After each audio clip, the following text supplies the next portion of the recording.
drink, right? 211? Not the crazy drink, but... That's Four Loko, right? No. Four Loko was an energy drink that had alcohol in it. But 211... That was making people crazy. 211 is a malt liquor. But it has 12% alcohol in it. I like your hair. Thanks. I like this little knot you got going on. 11% alcohol? Like 11 point something, like 12%. So, like, it gets you fucked up and you don't have to drink a whole bunch of it. And I was trying to go to sleep last night. So I was like, I'm going to drink a 211. And how did you do? I went to sleep. Mission accomplished. Pretty much. Took my ass to sleep. And then your nails match too. You look so nice today. I've had these for so long. Like, I've had these, I think, for over a year. I got them at the mall. At the icing store. And last night I was like, I think I'm just going to put these on. Because, like, I hadn't put them on because I was like, they're so freaking reflective. They're like, you know, mirror. But last night I was like, whatever, I'll just do it. And so I did them last night. And then I went to sleep. So that's what I did. And there's like, now there's dull spots because I got the glue on them, but whatever. I've never tried to braid my own hair. Maybe I should try and braid my hair. I finished yesterday around 4:30. Yeah, because like by the time I got, you know, toward like the middle and the sides, I was just like, why do I always do this? It's like, God damn it. I always like fucking like tackle this shit and then I'm tired, but then I'm like, the end result, you know, is that I don't have to fuck with it. I don't have to touch it. I don't have to mess with it. You know, that's one less thing that I have to worry about. So I was like, just when you're done, you'll be fine. So yeah. For true. So Brandi, how was your week? My week was blah. I literally was bleeding to death and in pain. And I did get to binge watch 2 shows that I enjoyed, so that was fun. Yeah, so I watched Never Have I Ever, which was a really cute show. It's about, you know, an Indian girl that has all these issues going on. She's a high school sophomore, and she's a good student, but she's got, like, anger management issues. Oh, shit. So John McEnroe narrates the show, because he also has anger management issues. Andy Samberg narrates one episode because it's from a different perspective. It's pretty good. She's totally a bad friend. She's not a good friend? She's like, she ditches her friends for a guy. You know, does that thing that thirsty girls do and ditches her friends for a guy who ends up being, you know, something that she didn't want to do or whatever. And then, but it was a good show. I watched the whole thing. I enjoyed it. Mindy Kaling is the producer. What's Sindel Ramamurthy from Heroes? Mm-hmm. He plays the dad. And that Asian girl that was on that, she's been in a bunch of things. I saw a preview for it, and I was like, this little girl looks familiar. I really can't give you her name, but I know. Yeah, she was in Cock Block. She was in Cock Block. Oh, I didn't see that. Oh, really? Mm-mm. Okay. Well, she was in Cock Block. She was in something else, too, but I can't remember what. And I liked it. And then I watched High Fidelity with starring Zoe Kravitz. Mm-hmm. And I enjoyed it, and I still think it's hilarious that her mother was in their movie. Okay. Her mother was in the movie, and now she's playing the John Cusack character in the show. But, so that's what I managed to accomplish this week. I did no freaking jewelry work. Actually, that's not true. I made a bunch of leaves, so I'm going to embellish them with stones. So I'm going to, you know, do the work on those, and then I'm still waiting for my gold-filled wire to come, so I can do some of those, and then I can take pictures and upload to my Etsy and to my website, and then try to figure out some kind of launch. But that's all. How was your week? My week was really busy. I had a big day at the post office. Mailed a few things. Sent out samples. I sent out pictures from college of days that have long passed. You sent out pictures. I sent Karina some pictures. I sent Rupa some pictures, and I sent Christy some pictures. Okay. And I told Karina the pictures were coming because I needed her address, but I didn't tell Christy or Rupa that the pictures were coming. Okay. So it was like a nice little blast from the past because, we used to kick it real tough. That's fun. So that was fun. Like a little time capsule? Pretty much, yeah. I'm helping Ashley with the case and doing some pretty much some admin work for her, looking at medical records and doing shit for her that way, so I've been doing that. Is she working from home or does she still go to the office? She's able to work from home, but apparently this past week her Wi-Fi took a shit, so she had to go into the office this week. And so she was like, it's actually kind of nice. No one's here at all, and she can get stuff done. Yeah. So, I think when there's nobody at the office and you go in, you get a whole bunch more done than you can even like when you're working from home and there's nobody at your house. So. Exactly. So I've been working from home this week. So I'll get up. Well, I get up when I get up, but I'll like work from like 7 to like 9:30, and then the kids get up, and so I have to do other things. Yeah, but that's a good 2-hour window. Yeah, exactly. So I get stuff done. So that's been cool, and just we picked a winner for the podcast for the shirt. So thank you, Nikita, for sharing our episode. Thank you for following us. Thank you for sharing. Thank you for your support, and we really hope you enjoy that shirt. Thank you for being a listener. Did you send it already? I have not sent it yet. I told her I was going to send it ASAP Rocky, so it's going to go out tomorrow. Yeah. I'm gonna buy a sweatshirt and I'm just gonna wear it. Well, now it's summertime, so I'm gonna buy a tank top and I'm gonna buy a sweatshirt, and I'm gonna the sweatshirt is just gonna be what I wear like whenever I go everywhere, like doing stuff. But I'm gonna do a tank top, and I'm gonna be the chick that walks around with my face on myself. I love it. I kind of wanna get our cover art updated, so I'm working on that, and with the help of all of you guys, by listening to this podcast, by joining us on Patreon, it really, really helps. So soon we're going to go ahead and get some more artwork done for the podcast. So, I've just been trying to support local and like small businesses and whatever. Like I feel like I spent a lot of money this week, just going to people's like little virtual sales things, and I bought some art from Amy Nichols. So we're gonna put a piece of her. But that's not local. That's not Baltimore. Local, but that's far. Not way across the not country. Our local, but like local. Like she's a tattoo artist, so she's not essential. So, supporting small, small business podcasters that we know in our network or whatever. And I think she said she bought some of our swag. So. We're supporting each other. Like, it's rough out there right now for some people.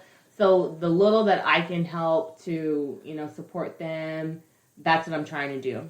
So if you guys can support us, that would be awesome. Visit us on www.patreon.com/Book of Lies podcast and join us at any tier. $2, $5, or $10, and we will be sending you out some sweet shit, okay? You forgot a W. Anyway, so that's how my week was. I just felt really productive. My child was with you for like 3 days, so that was nice because Bramley is crazy. And I've told you this theory. I'm telling everybody. She used to be royalty. That's why she talks to us like we're peasants. She's just mean. Maybe she was Henry VIII. Maybe she was. She had anger issues. Get me this. Roar! Off with your head. Pretty much. She would probably behead us if she had the chance to. But it's been all good. It's all good. Cool. It's all good. So hey, I am Sunni Hepburn. And I'm Brandi Fleeks. And this is Book of Lies, the podcast. It's bulk, bitches. It's bulk, bitches. Oh, look at the shirt that says it's bulk, bitches.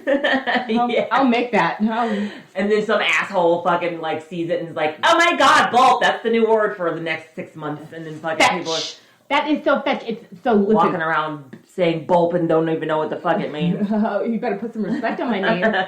So last night we had movie night and we watched Mean Girls. Oh Lordy. Kendall's never seen Mean Girls. Oh my and God. she loved it. She did. She was like, she's Regina George, doesn't she? Shut up. She was like, can I watch this by myself? I was like, we're going to watch it together for the first time.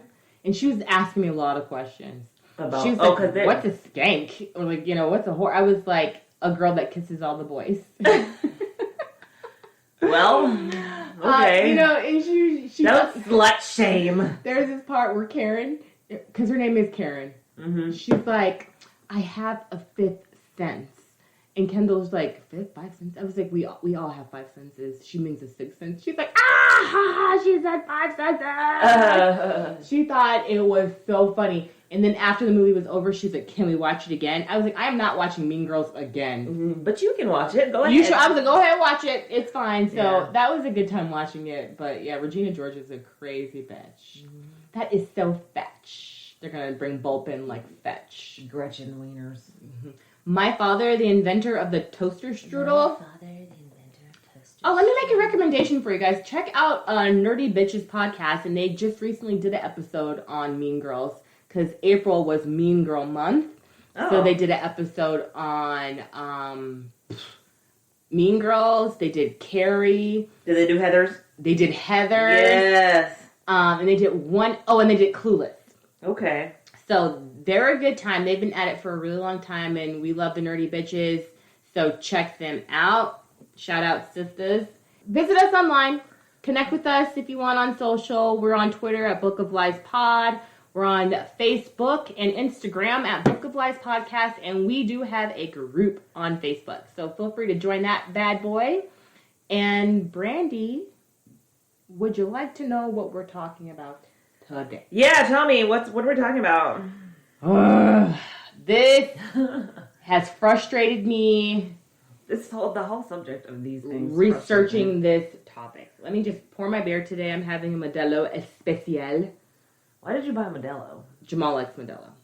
Like, I know you like that Dos other Equis? shit. Yeah. I like Dos Equis, but Jamal likes Modelo. So I bought my husband what he wanted when I went to the store.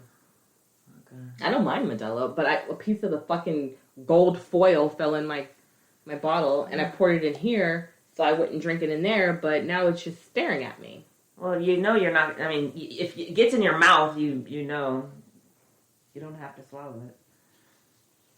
Ladies, you don't have to swallow it. All right. You don't have to swallow. So today, guys, we are talking about some bullshit that I came across. And we're talking about guardianship fraud, guardianship abuse, elder abuse. And I got turned on to this story. Trigger warning. Trigger warning. I got turned on to this story from Dirty Money on Netflix. And there was an episode specifically about, 2 people who got caught up in the guardian fraud bullshit. And I was telling, you about it. I was watching it with Jamal. And I just got really fucking pissed. So I was like, I'm going to do an episode on this. So one of the producers of the show, she appears on the show. Her name is Rachel Aviv, and she's a producer. She's a writer for the New Yorker. So I got some of these resources from NewYorker.com, from Netflix, and it's actually one of her articles that I went in and researched a little bit more, and I just, like, the shit that goes on that is quote unquote legal is so fucked up. That's like up. I never knew like this was a thing, and to find out that it's a thing, like, I'm worried. Why? I'm worried. Worried for yourself? I'm worried for myself. I'm worried for your mother. I'm worried for. I mean, but it wouldn't happen to Mom because she has us. So that means nothing. Okay. I'm serious. It means absolutely fucking nothing. Mm-hmm. So I'm going to tell you guys about a case and some fucking assholes, and just take care of us. God. I'm going to be even nicer to Brindley because she's the youngest, and she might try and put my ass away. She's going to be like, listen, You are incompetent. You're incompetent. You cannot make decisions. I'm taking all of your shit. And that's pretty much what happens. So on this episode of, I'm going to tell you a little bit about the episode, and then I'm going to go into this article that I got most of the research from, and I'm going to pretty much explain to you guys. But on the episode of Dirty Money, this guy, he's an older man. He never married. He used to take care of his parents, and his parents passed away. When he was living at home with his parents, he bought 4 homes right around the corner from his house. So he wanted to use them as investment properties because they were 4 houses right in a row. They were for sale. He bought them. Mm-hmm. So he was using them as investment properties. When his parents passed away, he went into a depression and he was not taking care of his property. Okay. So someone reported him to the county or the state or whatever you want to call it. Right. And were like, hey, if you don't take care of your home, we're going to take it from you. Mm-hmm. He gets this letter and he was like, what the fuck? It was seized. Mm-hmm. Or they were going to seize it or whatever. Exactly. It scared him pretty much. So then he goes to his mortgage company to talk to them about the situation. And then they refer him to a lawyer. And this lawyer is like, okay, we can help you out. He was like, well, just tell me what the problem is. He's like, well, it's going to be $6,000. He's like, well, wait. Oh, that's right. He wanted a $6,000 retainer. Okay. To fix this issue or whatever. And he was like, okay, fine, I'll give you the $6,000. To myself, $6,000 is a lot of fucking money. I'm not just I don't have $6,000 just waiting in the wings to give to some fucking lawyer. Right. But again, he bought 6 houses, so. He has money. Exactly. He has disposable income, and that is a flag. Mm-hmm. Let's see what we can get out of this motherfucker. Right. He signed the lawyer's documents. I don't think he read a fucking thing. Oh, God. And he signed the power of attorney. He gave them Did it say guardianship. Power of attorney on the paper? It's something of that. It's like some legal term, something like that. He had nobody. It was just him. Yeah. So when I'm going to explain this. Let me tell you this story. Watch Dirty Money. Watch this episode. It's fucked up. I'm going to tell you guys a story. So, when's Labor Day? September, the second Monday in September or something. Okay, so it's the end of August 2013, the Friday before Labor Day 2013. Rudy and Rennie North. Rudy's 68. Okay. Rennie, his wife, is 66, living in Las Vegas, Nevada. They're older people just hanging out in their home. They have a daughter who visits them every fucking day. Okay. And she's in her 50s or whatever. They're in their 60s, she's in her 50s. I mean, it's possible, but damn. Yeah. Dad's 68. I mean, she could have had her at 16, and maybe she is 50. You know what I mean? Yeah, hang on a second. Anyway, so maybe she's in her early 50s, late 40s, something like that. And this is the New Yorker article that Rachel Aviv wrote, and it's called "How the Elderly Lose Their Rights." Okay. So Rudy and Rennie are in their apartment, living their best life, and they are in a senior community. Okay, and apparently what happened was the husband would have bouts of tiny dementia, little tiny bouts, and he went and saw a new doctor. Don't see new doctors. I'm just going to say that right now. Don't see no fucking new doctors because they're up to some shit. No new friends? No new friends. None. Because it's these motherfuckers that are getting these people in the mix because someone has to report them. They're living their best life, doing their own thing, and then they hear a knock on a door. I guess there was a nurse that would come and visit because Rennie, the wife, she was kind of bedridden. She was disabled. I guess her legs would swell. And she wasn't as mobile as she used to be, and she was going through some things. Okay. So there would be a nurse to come and visit. There's a knock at the door, the nurse is hanging out, and then there's someone else comes to the door. Enter April Parks. April Parks is the owner of a company, it's called the Private Professional Guardian. Oh, that doesn't even sound like anything that I would want to be involved in. Guardian, okay, go ahead. Right? She comes in the house with another person named Cindy Breck, the owner of Caring Transitions.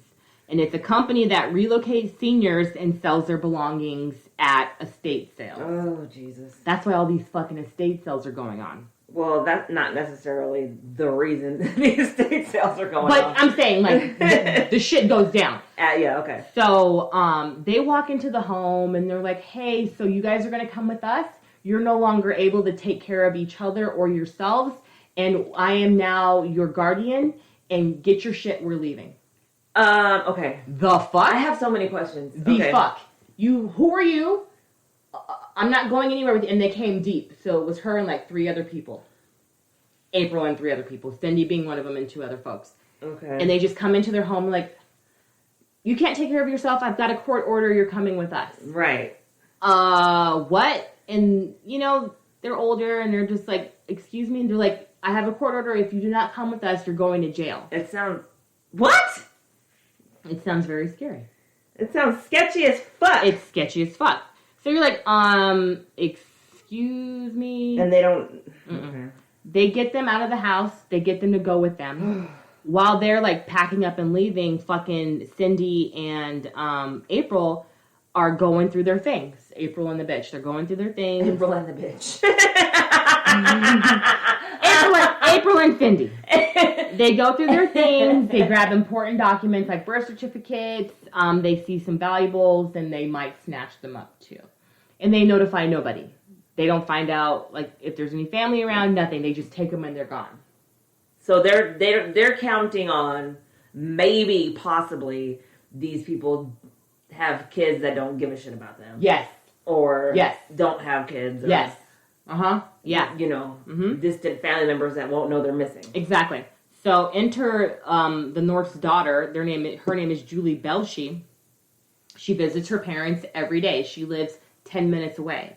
So she goes to visit her parents. The fucking door is locked. She has to kick down the door, and shit's not right. She's like, where are my parents? Why is this window closed? There's something going on. Right. She's driving around the places that her parents usually go to, like for coffee and hang out with her friends. She can't find her parents. It's been 4 days. She keeps going back to her parents' house, and then she finds the fucking letter on the door. So taped on the door, it says, in case of emergency, contact guardian April Parks. In case of emergency? Who the fuck is April Parks? Right. Who are you? Right.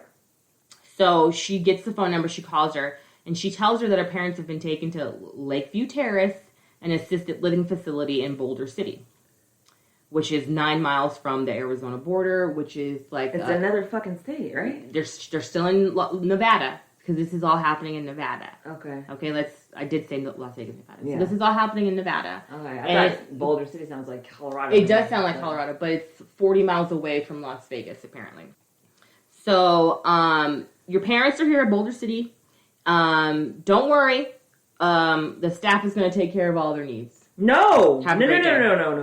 No. Okay, Julie's like, you cannot just come into someone's house and take them. Fuck you. This is kidnapping. That's exactly what she said. And Parks was like, it's legal. It's legal. This is legal. Fall back, bitch. And like, this is the song and dance that keeps singing. So this is what we've called this now. It's called guardianship. And it derives from the state's parents' Patriae power. And it's the duty to act as a parent for those considered to be vulnerable to care for themselves. The king shall have the custody of the lands of natural fools, taking the profits of them without waste or destruction, and shall find them their necessities. This reads in the English statute, De Prerogative Regis, from 1324, apparently. And this law has been imported to the colonies. Guardianship is still controlled by state, not federal. And the law has remained remained largely in law, and it's been going on for about 800 years. System, it's a fucking mess. It is a mess. It's unconscionable that we don't have any data. When you think about the vast power given to a guardian, it is one of society's most drastic interventions. So people can just come into your fucking home to register to be a guardian. You can do it anywhere in any state. You just have to take a class, and you can become a guardian. These people fucking prey on the seniors. They have relationships with doctors' offices, they call fucking places to get people who are victims, like are just waiting to be snatched up by quote unquote guardians. So what the guardians do, they drain the estate. So they'll hire lawyers to push things through court, to take ownership of assets, properties, and their fucking rights. They bill for their time and conversations, and this is a business for them. Like, they have hundreds of wards. That's what they call them, wards. Yeah. They put them into living facilities that they have relationships with where they can control things that are going on. They cut off the family members so family members cannot see them. They say if this person is not approved by me, I'm the guardian. I don't want them seeing anybody. I don't want them going anywhere. No, you can't go shopping. You don't have any money. And it's like, well, I had fucking $500,000 in my this and my that. And they're like, you don't have any money anymore. I'm in control of it. And they'll like take control of everything and pretty much spend more money than they were spending before because they're spending money all over the place at living facilities for lawyers, billing for their time, and just doing bullshit. There was a episode of well, not an episode. It's actually a whole season of Better Call Saul. That sort of. I mean, it wasn't this extreme. It was a living facility that was bilking all their residents out of their money. Yep. But yeah, no, this is insane. Did the okay? So this couple. There's more. Yeah. Did this couple sign papers or no? They signed nothing. Okay, that's what I was like. There's a difference between being duped into signing something and then just having somebody just say something about you, and now you can't even control your life.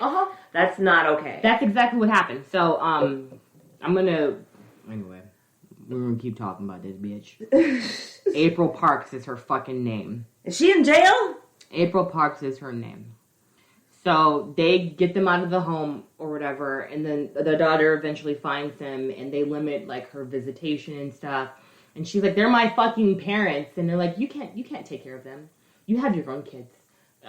They're a burden. We're gonna take care of them. You can't do anything." What? And it's quote unquote legal what they're doing. So 1 month after they get removed from their house, the Parks petitions to make guardianship permanent. This is like a fucking fraternity or like a partnership or a big group of motherfuckers that know each other. There's lawyers, there's judges, there's all kinds of people involved in this, and they just push things right through to the court system to get ownership and make it permanent. They're paying each other off. Yes, exactly. And to reverse it is very expensive because they drag it out in court while they're draining the estate of the people. Anyway, so she petitions to make it permanent, and the fucking attorney is getting paid $400 an hour, and it's being paid by North's estate, the family estate. And this is all being held at Clark County Family Court. And then when they go in to move them from their home, they bag up all their shit. They categorize it, and they sell everything that they can sell to make money. And then the wife, Rennie, she's like, I guess one of their children died. Their son died in a car accident, like in his 30s or whatever, and he had like some artwork that they had. And she was like, well, I just really want, this piece of art. I look at it every day. It reminds me of my son. And she's like, yeah, you'll get it. It's gone. They lie and they're like, oh, it's gone. They threw all their shit, put it on the sidewalk, put it in a bag, and left it out for the street people to come get it, the trash people to come get their stuff. They sold everything. She found out that they had $50,000 in a savings account in Bank of America. She transferred that shit into a bank account in her own name. Oh my God! So then I write, in my own words, April Parks is a garbage person. No, she's not a garbage person. She's a piece of shit. That too. She charges $180 for conversations, like 3-minute conversations, 5-minute conversations. People call her. She bills them $180. She has living facilities packed with her patients. She had over 100 wards at one time. She doesn't allow them to go shopping. She doesn't allow them to buy clothes or even bring in clothes. One of the husband, his name is Rudy. He would talk to people in the facility because he was keeping his wits about himself. He was an avid reader. He would just have a moment of just staring off, but he would come back and he was reading and doing a lot of stuff. He would talk to people and find out that they were all wards of this April Parks person. 15 people in the facility. And he could tell by the way everybody was dressed because they would all wear the same fucking clothes all the time because she would be like, you can't go shopping with that person. I don't know them. Or like, okay, well, can I just go buy a couple, new blouses? And she's like, you're on a tight budget. You don't have any money. No.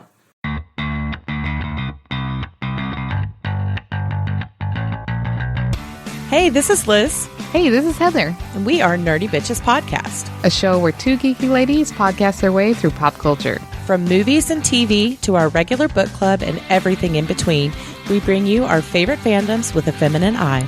We are talking Star Wars, Star Trek, DC Marvel, comic books, and anime. And don't forget sci-fi, fantasy, action movies, video games, D&D, board games, and so much more. Be sure to check us out on Apple Podcast, Google Play, Stitcher, Podbean, or wherever you find awesome podcasts. You can also find us hanging out on Twitter, Facebook, Instagram, Pinterest, and at nerdybitches.com. See you soon. What the fuck? A cold-hearted bitch. Cold-hearted bitch. Oh my god. I hate Oh my her. god. Seriously, she needs to be fucking shot to the fucking moon. Dude. And this is all happening in 2013, like I said. During the first year, Rennie, she put on 60 pounds at the living facility. They switched, she switched their insurance company for unexplained reasons. She's just like, oh, now you're using Blue Cross, fuck Blue Shield. Oh, now you're on this, fuck that. Maybe she put them on Medicare. I don't know. It doesn't say what they switched to. Yeah, it's probably just like straight Medicare. Straight Medicare. Wouldn't pay for They started saying supplement. Yeah, they started saying new doctors, and they prescribed Rennie, the wife, the one that was 66, who put on 60 pounds. They prescribed her Valium, Prozac, a sedative. Oh my god. Timpazamine, oxycodone, and fentanyl. What the fuck? Why? The doses steadily increased, and the husband... They're trying to fucking keep her in a stupor. Yes, they are. Rudy, who had hip pain, they gave him Oxycontin as well, and Valium. He said when he would sit down and read, the sentences would float past his eyes. Or appeared, to he be was duplicate. fucking drugged. And, when April or her people are seeing the patients, they would just document the bullshit, knowing that they're over-medicating them. She's like, Ward seemed very tired and his eyes were glassy. Oh my god! Oh my god! Oh my god! Okay. Before we go any further, did anybody get any justice in this fucking situation? Yes. Okay, because this is not okay. Yes. This is not fucking okay. And honestly, I want to go find this this April bitch and choke the fuck out of her. I was so mad doing this research, I'm telling you. This is not okay. This is not okay. Not okay at all. So after 17 months at Lakeview Terrace, the North's estate dried up, pretty much. And then they were moved to another facility in Las Vegas called Wentworth. And the day that they were moved, the day before, they were like, okay, where are you guys going to be moved? And the daughter's like, okay, well, I'm gonna come see them before they leave. I don't know where they're going. They wouldn't tell her anything. They wouldn't give any updates, nothing. So she goes and shows up, usually at the time that her parents wake up, and they're not there. And she's heartbroken. They're like, your parents are gone. What the fuck? And she's like, excuse me? Like, are you fucking kidding me? And she's like, they don't even get up this early. Like, what the fuck? You must have woke them up and just moved them. Right, like basically put a fucking bag over their head and just threw them in a van. Pretty much. So they moved them to this another facility called Wentworth in Las Vegas, which is even closer to where the daughter's coming from. Right. Fucking tell me this so I don't have to drive. Fucking anyway. Yeah. At this new facility, it's a smaller facility. The patients there seemed older, sicker, and over-medicated. Mm-hmm. And it's because the bitch spent up all their fucking money doing this and that and the other. Mm-hmm. I'm going to put a pin in April. It becomes routine for guardians in Clark County, which is going on in Las Vegas, to petition for temporary guardianship on this basis. It's called the ex parte basis. Uh-huh. They tell the court that they have to intervene immediately because the ward faced a medical emergency that was only vaguely described, or he or she was demented or disoriented and at risk of exploitation or abuse. So the guardians attach a brief physician's certificate that contained minimal detail and often stated that the ward was too incapacitated to attend court. a court hearing. So I'm like, these motherfuckers, they want to get these people before someone else gets into them. You know, they get their hooks into these seniors or even disabled people. So, like, schizophrenics and, you know, people like that. People with mental disability or mental issues. Yes. They want to get their hooks in before someone else gets a chance to do it. Or, I don't know, maybe somebody with good intentions? Thank you! Because I want to become a guardian so I can protect these fucking people. Are you fucking kidding me? That's not even, It's not cool. It's not cool at all. I've heard of, like, family members doing this to their, you know... They do, yep. But just total fucking strangers, that's fucked. This is my question. When I'm writing this same question, I'm like, where is HIPAA? Where are the HIPAA laws here? How are they getting medical information on these folks that they've never met? They have doctors. They're working together. It's a network. The doctors, they have doctors in their pockets. Yep. Oh, we got a good one for you, these people. Yep. Like Here it comes. Here it comes. Oh, my God. So, this is what I found out.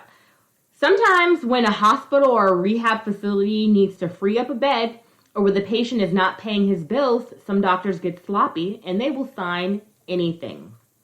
What? A study conducted by Hunter College found that a quarter of guardianship petitions in New York were brought up by nursing homes and hospitals, sometimes as a means of collecting overdue bills. So they basically are like, oh, maybe this person needs a guardian, and then they just like contact some asshole to be a guardian for a person to get because the they money. can't pay their Right. Well, let's be their guardian, rip them from their home, sell all their shit, and give us some money. I think it's like, they're like, the guardians are the boogeyman of the seniors. I'll call guardian on you. You know what I'm saying? Like, it's fucked up. I'll call guardian. It usually takes several days for relatives to realize what has happened to their seniors, to their parents, to their aunt, to their uncle, to their grandparents. And so when they, you know, try to contest guardianship or become guardians themselves, they get dismissed as unsuitable. As they'll call them, they'll say that they're neglectful, or they're drug addicts, or they're gamblers, or they're exploiters, and they just want their money. Pretty much what you want, bitch. Like, but that's not the case. Like, I care for my family member, like, genuinely. I want to take care of them. You don't need to be involved. And they'll say, no. You're too close to this situation to make a right choice for them. So we're just going to go ahead and sell all of their assets. We're going to go ahead and liquidate it. And mind you, they are in control of the bank accounts, but legally they're able to get like 5% of everything that's sold also. But what, like an estate, like they have, you know, those estate people that take a percentage of whatever. It's a fucking racket. It's a fucking racketeer.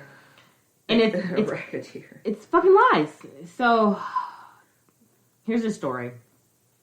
In 2002, there was a petition in the Clark County District Court. It was a 57-year-old man and his mother. They complained that they lost their rights because the mom's kitchen was understocked and a few bills hadn't been paid. The house that they shared was... I'm sorry, hold on. Who determines what understocked is? Bitch, I don't fucking eat. I'm not hungry. But who determines what's understocked? Because... Who is that? Yeah. If you go shopping for the week... and you come to my house on Saturday and I haven't done my Sunday shopping, yeah, it might look understocked in your opinion because I ate all the fucking food for the week and I have to go shopping tomorrow. You know, I mean, like, was there no food at all in the house? Is that what you're trying to tell me? It said understocked. And they'll come for you for the most, like, minute, fucking superficial things. Like, they're not hoarders or fucking, doomsday preppers, so what is understocked? Listen, anyway, the house that, you know, the guy and his mother shared was then placed on the market. Anyway, he's just saying they tried to come for them because they could sell the house and it was worth something. I guess the house was worth $180,000. Oh, Jesus. And they just came for the house. They were like, okay, well, we see that there's a house here and we can sell it, so let's do that. Yeah. Like, what? Okay. What did they do? They knocked on the door and, like, knock on the door, put their foot through the door, say, I've got a court order, I've got a summons, I've got this, because before I'm at the door, I'm doing some other shit in the court. But how did they know this person? These two people? I'm going to tell you how they figure out, like, you know, how they're targeting these people. Is that your question? Like, how did they... Yeah, well... Like, well, this one was in 2002, but we're just saying, like, they will come for you for anything. So there's this one guy, and apparently people are afraid to say this motherfucker's name because he's so, like... He's the Baba Yaga. He's John Wick. He's scary, apparently. This guy is known as the godfather of guardians in Nevada. His name is Jarrett Schaefer. In records in the courthouse, she said she was afraid to say his name out loud.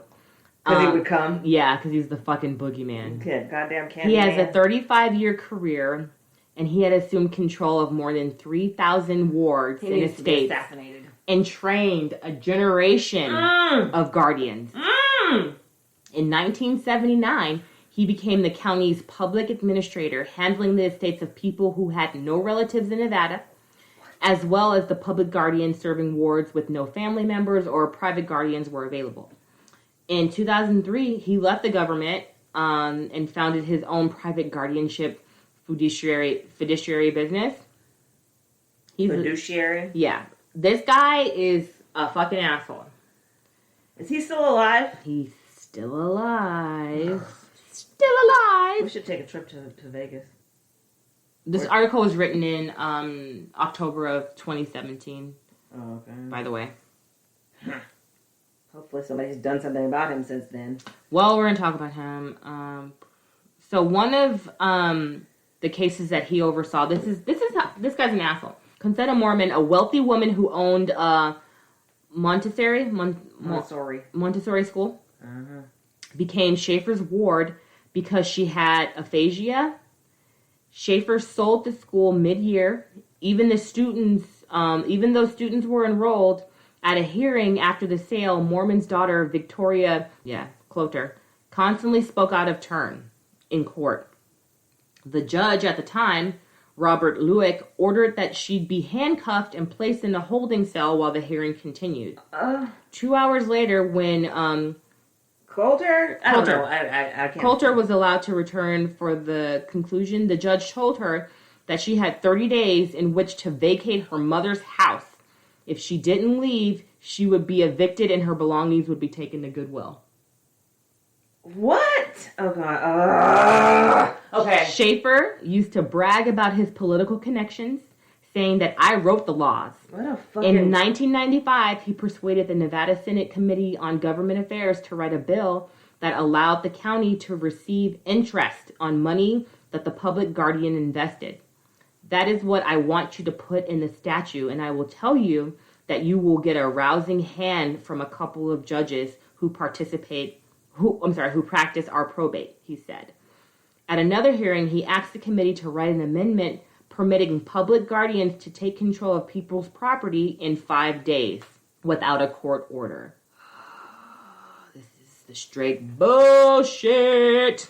So while this is all going on, the North's daughter, the one who's driving all over fucking Vegas to see her parents, she didn't give up. She went to the fucking press because the law... People will go to the police and tell them what's happening, and they're like, this isn't a police matter. Yeah. We can't help you. Even though it's illegal as fuck, but it's legal. It's shady as shit. So she went to the Vegas Voice, a news platform or whatever. Good. So that article was written about April 2015. 2 months later, the Review Journal ran an investigation titled Clark County's Private Guardians May Protect or Just Steal and Abuse, which described complaints against Schaefer going back to the early 80s, when 2 of its employees were arrested for stealing from estates of dead people. Ugh. There's this a particular judge who oversees a lot of April Park's cases, and he's like, I just really love April. She's such a good person. You know, I love her. So anything she brings to him, he's like, okay, approved. Yeah, because she knows how to suck his ass so that he fucking does whatever she wants. And he was involved with a lot of fucking cases. His name is Norm. So, they go and bring up charges against April Parks because she's been fucking with people. So, he's like, oh, I didn't approve certain things that were sold from these people's estate. So, I'm going to have to hit you with misconduct because the press is pressing. People are investigating the North's case. So he actually fucking opens his fucking eyes and it's like, there's a lot of misconduct going on here. The husband, Rudy, he was like, tried to remain like super positive about all this is going on or whatever. He was like, this is fucking Nazi Germany. Yeah. Like, you know. That's what they did. The Nazis did exactly that. They kidnapped the Jews from their fucking houses, took all of their shit, anything that was of value, they kept for themselves.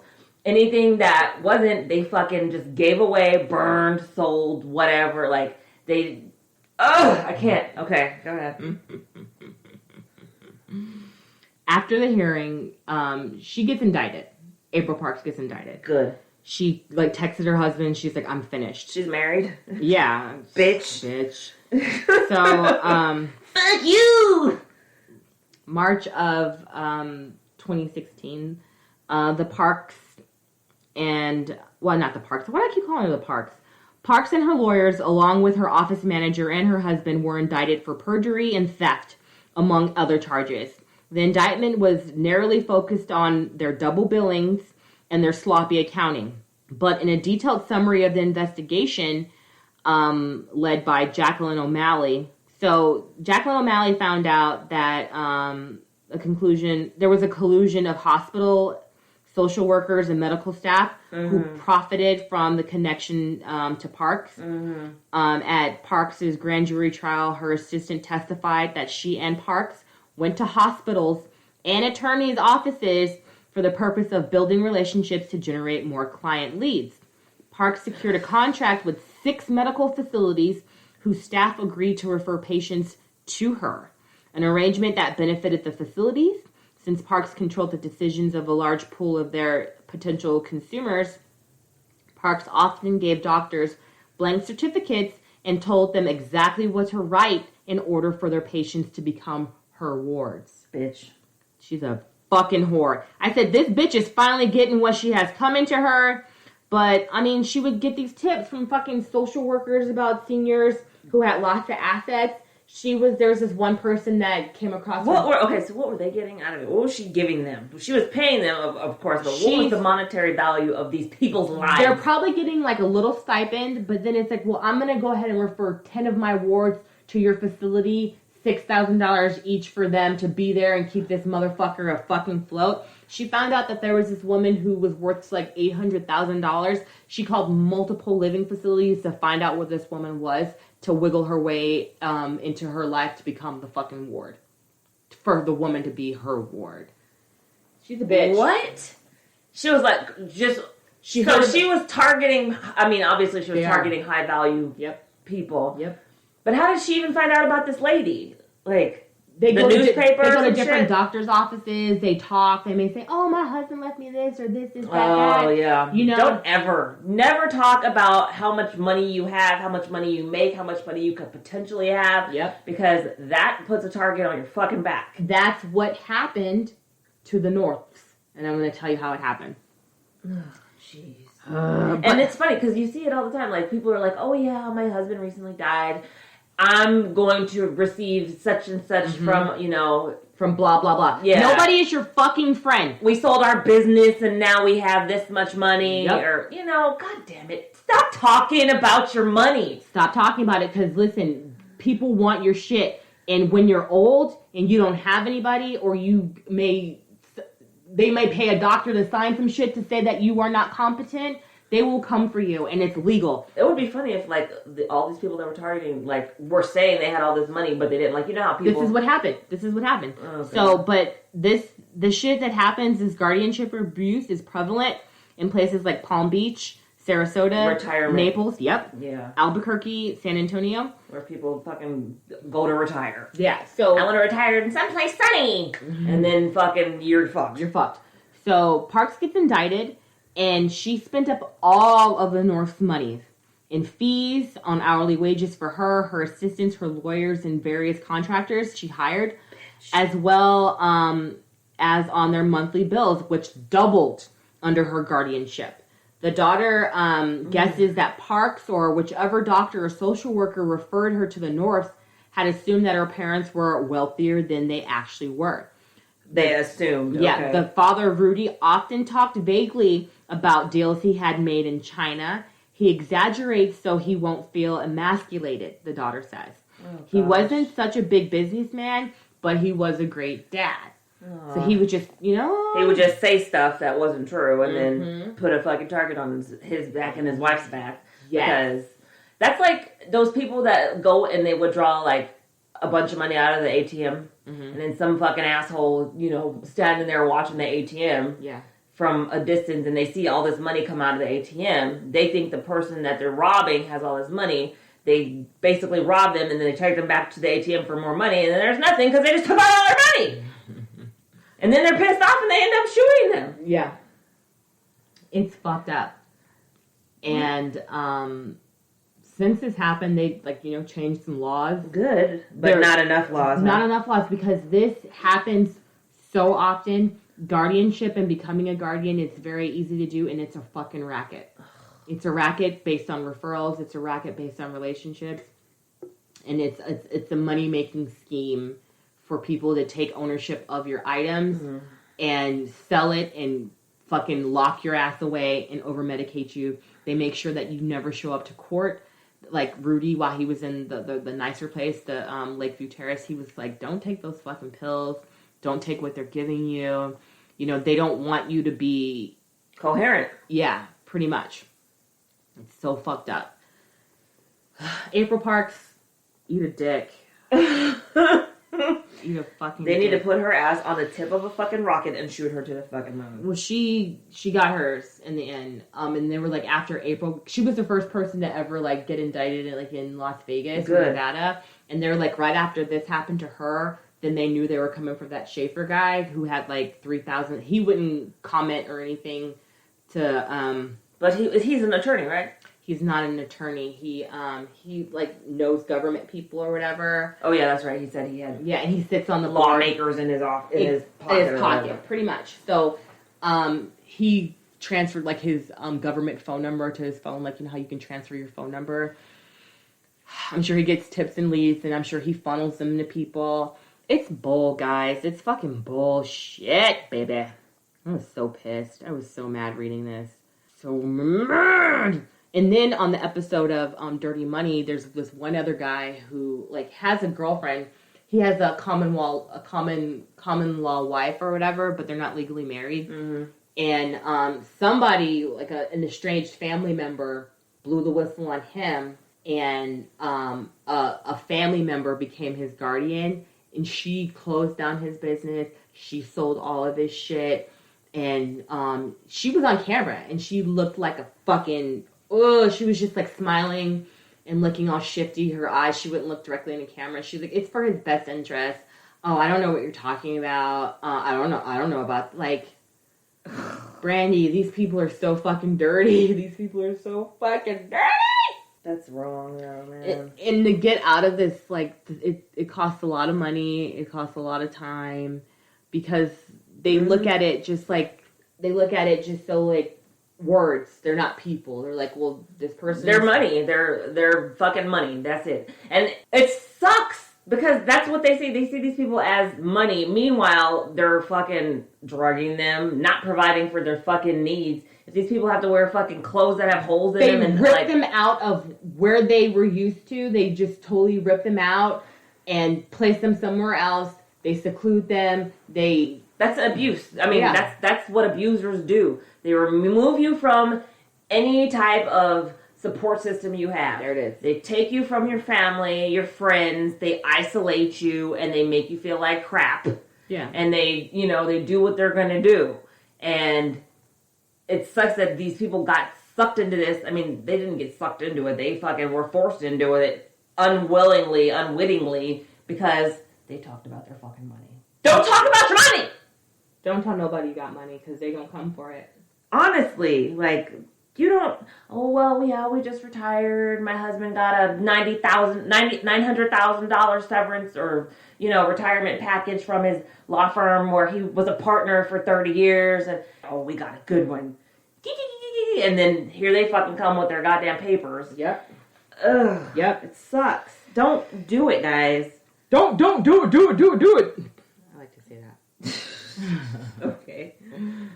People aren't aware that there's a scammer, right behind you at any given time. Yep. Don't ever talk about your money to people, to your doctor, to your fucking attorney, to your best friend's cousin Jack. Just don't talk to anybody about your money. Don't trust Talk to your banker, and that's it. Don't even talk to your fucking banker because they get kickbacks. So it's like, oh, well, if you send anybody to me that's over the age of this, that might have that, why don't you just send me their name? Anything. No. Anything. Don't trust anybody.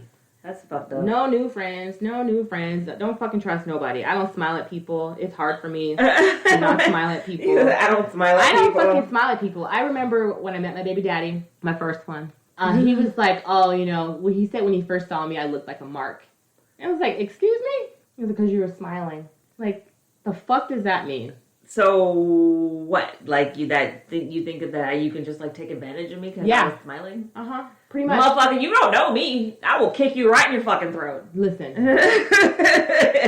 I might smile to disarm you, and then I'll kick you in your throat. Don't make me pull my face off. You don't want to see who I really am. Okay, for real. It's frustrating, but guys, don't talk about your shit. Don't be braggadocious. Yeah. Okay? Tell your parents don't be braggadocious. Don't talk about money. Especially, there's a certain group of people that like to talk about how much money they have amongst each other.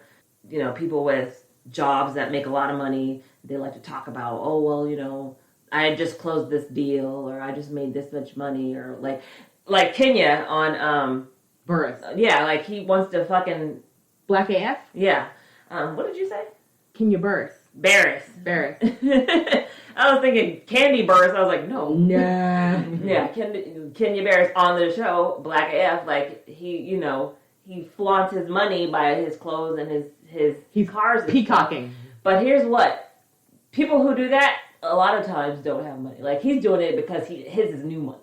Mm-hmm. But a lot of times, those assholes that go and rent fucking, high-value cars and shit. Yeah, and then they go home and they eat fucking tuna out of a can because they fucking poor as hell, and they just spent their fucking, their paycheck on renting a car for 2 days. Mm-hmm. It's stupid.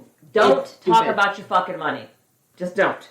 Even if you don't have any, still don't fucking talk about it. Right? Seriously. Don't worry about the $2 I got, motherfucker. Okay? Don't talk about your money. I hate when people are like, well, how much did you make on this? I'm like, none of your business. Don't, and some people just straight ask you that hard question, because that's a hard question to ask anybody. It's very intrusive, it's very nosy, but there are people out there that will ask that of you, and then you can just go ahead and say it's none of your fucking business, you nosy hoe. Get out of here. Talking about money is a taboo topic, just because of, there's people that don't have money. There's people that have too much money, more money than they fucking need. And then there's the people who just talk about money just to sound important. Right. And that's, it's who cares? I don't want to know about your fucking money, so don't ask me about mine. Okay. And the only thing that I'll add a caveat to that is that if you're working at a place that tells you that they only paid such and such, and then you find out that the person who got hired on the same day as you, doing the same job as you, is making more money than you, that's when you need to have a talk with your fucking higher-ups. But other than that, don't talk about your money to people, because that puts a target on your back. It really does. So this was a very frustrating one today. Yeah, for real. Super frustrating, but I'm glad the Norks are now living with their daughter now. So they have to, because the bitch spent up all their fucking money. That is shush. Now they live with their daughter. That right there is wrong as fuck. Mm-hmm. She needs, somebody needs to, I hope, honestly, in prison, I hope that somebody's stealing her commissary every fucking day. You gonna eat your cornbread? They don't know. They don't ask her about it. They just take her commissary, period. Take all her chips. Take all her fucking ramen noodles. Take all her fucking, what do they give them? Juice boxes or whatever. Take all her shit. Take it all. Take it all. All right. Sorry about that, guys. Sorry. Brandi, have a thumbs up for the week. Let's make everybody happy again. Okay, so my thumbs up for the week is I finally figured out the fucking paper jam. Okay, so I've had an issue with my printer. There has been a perpetual paper jam going on when there was no paper in the fucking thing. A few months ago, I have a wireless keyboard. And the little USB fucking signal thing, square thingy that goes into the computer turned up fucking missing. Oh. I couldn't find it. I was like, Gracie, because Gracie goes in my office and plays on my desks and knocks shit over. Like, I always have to pick up beads off the floor because I had beads sitting on the desk. And every time I went in there would be beads all over the floor because she would be in there playing in my chair, spinning around in my chair, knocking shit off the fucking desk. I've had this fucking paper jam on my computer, on my printer for like at least 3 to 4 months now. Mm-hmm. And I was like, why does it say paper jam? I was looking online trying to figure out what the paper jam was.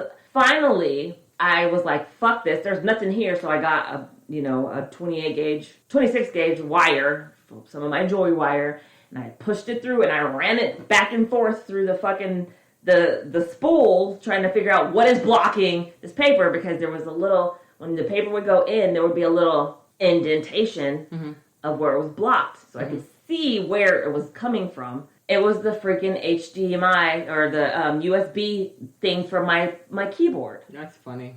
So then I had to dig that fucker out. That took 20 minutes to get it out because it kept going back in and like I'd have to like turn it upside down and do all. Finally, I got that fucking shit cleared and I'm able to print. So thank you, Jesus. I can print again. So I can print shipping labels and whatnots from my printer. Because I was like, I'm not going to have to throw away this whole fucking printer and get a new printer. Like, I was like really trying to avoid that. Then I looked up how much my printer cost and I was like, I don't remember paying $130 for this fucking printer. Like, what the fuck? The fuck? So I had to get ingenuitive, I don't know, whatever, however you fucking say that shit, creative, and fucking figure it out for myself. Ingenuity. And that's what it was. It Good was job. that fucking USB thing. So now I can use my keyboard again, and I can print stuff again. Yay! Hallelujah, thank you, Jesus. Hallelujah, thank you, Jesus. So what's your thumbs up for the week? Thank you, Jesus! I'm trying to keep my house. Oh, I'm getting a new washing machine.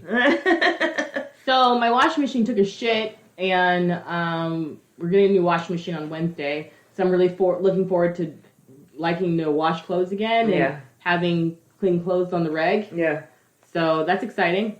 Yeah. Can't wait for that shit. And then I had the guy come out my house yesterday and test the water, and he tried to sell me some shit. And I was like, do I look wealthy to you? No, thank you. You trying to guardianship my ass? You ain't gonna have nothing. You ain't gonna get shit, motherfucker. You can take these kids. You can take these kids? Because I can't spend fucking, thousands of dollars with you today, bruh. Sorry about that. But yeah, I'm gonna get a new washing machine, so I'm really excited about that. And, we're just moving forward. Hopefully school's over very, very soon. I can't wait for that. And I don't know. I can't wait for school to be out. I can't wait for school to be out and just keep moving forward. Oh, I know what. I have my thumbs up. I got it. Damn, how many thumbs up did you get? I got all thumbs up. So I'm working with Vava Virtual. Shout out to Vava. And they're going to handle my marketing for Beauty's Biscuits for me. Oh, that's nice. So it is an investment. So I'm really hoping that, it really pays off. And if you guys have dogs or know someone that has a dog, or if you're a grandparent or want to support Beauty's Biscuits. A grandparent. A dog parent. Visit www.beautiesbiscuits.com and get yourself some Beauty's Biscuits to help with stinky dog Why parts. do you hate that W so much? I hate it so much. So I'm excited for that. So we're going to roll that out next week. So that's pretty exciting. So big things popping, y'all. Hey, I forgot to say hi to the listeners. Hey, listeners. Anyway, so I'm sorry I didn't shout out to the listeners. But hey, listeners, thank you guys for listening. Thank you guys for your continued support. We love y'all so much. And connect with us on social media. Check out some of our previous episodes. We've got a nice collection. We've got 66 episodes. This is episode 66. Wow. Can you believe that? We're old. We're old yet young. Okay? So, yeah. Check us out. Connect with us on Patreon. Hey, so I'm Sunni Hepburn. And I'm Brandi Fleeks. And this was Book of Lies. The podcast. Bolt bitches. Bolt bitches.